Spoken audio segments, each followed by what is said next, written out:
Today I am going to make a snacks.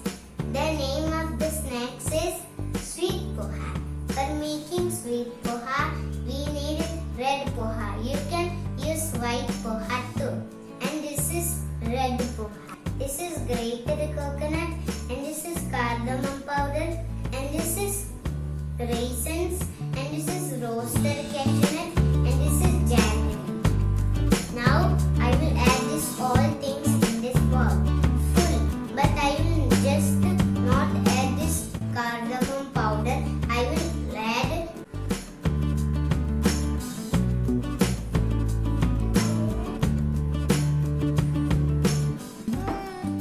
and I will add this raisins.